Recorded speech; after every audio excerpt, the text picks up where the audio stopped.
Deep in the heart of a dark and scary forest lived a little bear named Benny. He wasn't scary at all. In fact, he was super friendly and kind, but he was a little bit lazy. One night, while Benny was looking up at the stars, he saw a shooting star streak across the night sky.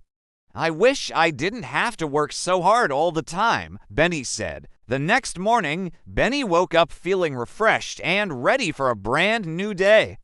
As he ambled into the forest, he noticed something strange. All of the trees seemed to be made of chocolate. That's weird," Benny said. As he walked past a bush, he accidentally knocked a berry off of it. The berry landed in his paw, and when he looked at it closely, he saw that it was actually a tiny chocolate coin. When he touched the coin, it melted in his paw, and then the paw itself started to feel a little sticky. Then he shook his paw and looked down to see that it had turned into a giant gummy worm. He tried to take it out of his fur, but the more he struggled, the more the gummy worm grew. It wrapped around his leg and then his whole body until he looked like a giant candy cane. At first, Benny thought this would be super fun. He could turn sticks into lollipops and bushes into blueberry pies. But soon he realized this magic was making a huge mess. He needed to find a way to reverse it before the whole town turned into candy. As he stumbled through the forest, he came across an old lady who was watering her garden. She screamed when she saw Benny because he looked like a giant moving candy cane. Benny tried to explain what had happened, but all the lady saw was a bear made of candy. She screamed even louder and accidentally knocked over her watering can. The metal hit Benny's side and it felt like thousands of tiny needles. Prick, prick, prick. Benny screamed and fell to the ground. The lady gasped when she saw that the metal had left a dent in Benny's side. "You're not just a candy cane. You're a sentient candy cane," she exclaimed. "I'm Benny, and I need your help," he said. "Please help me reverse this magic." The lady thought for a moment. "I think I might know how to help you, but it will require a lot of work." "Are you sure you want to do this?" she asked. "Of course I'm sure," Benny said. "This magic is out of control.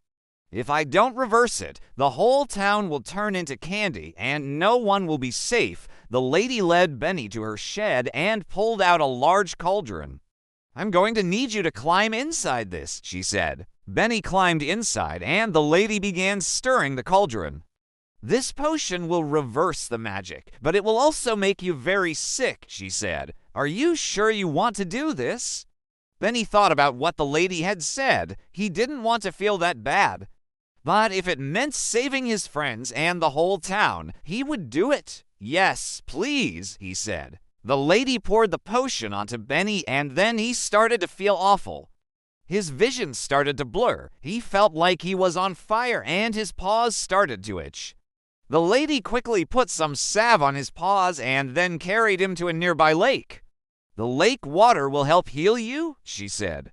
As soon as Benny's paws touched the water, the itching stopped. He looked down to see that his paws were no longer gummy worms. They were normal bear paws. The lady smiled and said, "It looks like the worst is over. You should be able to reverse the magic now." Benny dipped his paw into the lake and then ran as fast as he could towards town. He had to hurry if he wanted to save everyone. As he ran, he looked back to see if the magic was wearing off. To his horror, it wasn't. The forest behind him was turning into giant candy bars. He was reversing the magic, but it was too slow. When Benny reached town, he saw that almost everyone had turned into candy. Benny quickly started to reverse the magic. He turned houses back into wood and metal, cars back into rubber and glass, and people back into their original forms. By the time he finished, the whole town was saved and Benny was exhausted. He collapsed on a nearby hill and closed his eyes. When he woke up, he saw the townspeople gathered around him. They were cheering and clapping because he had saved them, but Benny felt awful. He had been lazy and selfish, and if it weren't for the kind old lady, he wouldn't have been able to reverse the magic.